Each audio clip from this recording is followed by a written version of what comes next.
nabadda, midnimada iyo islaamka ee xalka. Qoraalka hoose wuxuu ka hadlayaa xaqiiqda murugada leh ee Soomaaliya iyo baahida nabad, midnimo iyo ku dhaqanka islaamka. Soomaaliya, dal taariikh iyo dhaqan hodan ah. Soomaaliya waa dal hodan ku ah taariikhda, dhaqanka iyo khayraadka dabiiciga ah. Waxaa la sheegaa in bulshadeennu ay hore ugu noolaan jirtay nabad iyo wadajir, iyadoo la tixraacayo dhaqankii wanaagsanaa ee soo jireenka ahaa. Hase yeeshee, colaadaha sokeeye, qabyaaladda iyo siyaasadda qalloocan ayaa burbur weyn ku keentay bulshada iyo dowladnimada Soomaaliyeed. Waxaa xanuun badan in Itoobiya, oo ah dal deris ah, ay soo hunguriyeyso badda iyo dhulka Soomaaliyeed, iyadoo ka faa'iidaysanaysa khilaafaadka iyo kala qaybsanaanta bulshada. Haddii aanan maanta midnimo iyo isku duubnaan ka shaqaynin, waxaa halis geli doonta jiritaankeenna ummad ahaan. Dhibaatada qabyaaladda iyo siyaasadda qalloocan. Qabyaaladda.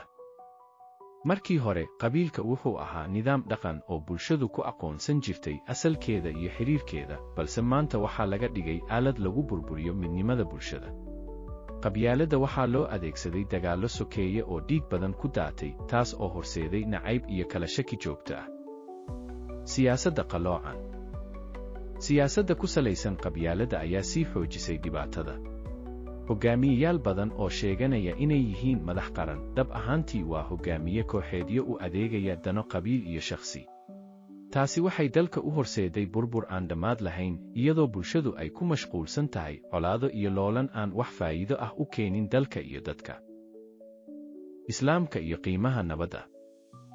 Diinta Islaamka, oo ah tiirka ugu muhiimsan ee aqoonsiga Soomaaliyeed, waxay muhiimad weyn siisay nabadda iyo wadajirka.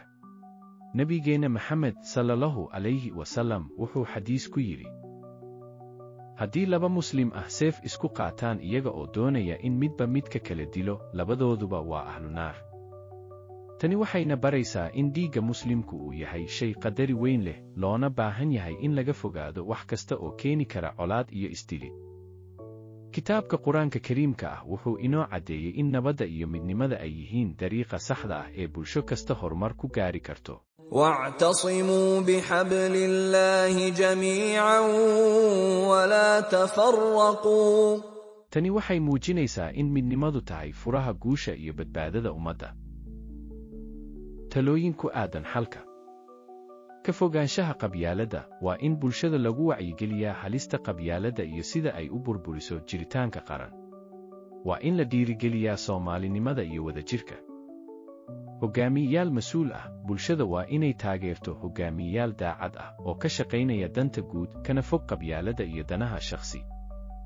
Ku dhaqanka Islaamka. Diinta Islaamka waa inay noqotaa hagaha ugu weyn ee lagu maareeyo khilaafaadka, iyadoo la xoojiyo nabadda iyo cadaaladda.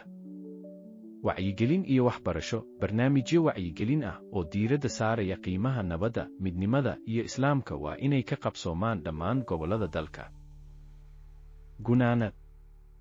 Soomaaliya waa dal hodan ah oo leh dad karti badan, laakiin qabyaaladda iyo colaadaha sokeeye ayaa halis weyn ku haya jiritaankeena. Haddii aan rabno in aan ka gudubno dhibaatada, waa in aan midnimo ku shaqayno, ku dhaqanno islaamka, oo aan dhiigga walaalkeen u ilaalinno sidii wax qaali ah. Nabadda iyo wadajirka waa furaha horumarka iyo badbaadada ummadda Soomaaliyeed.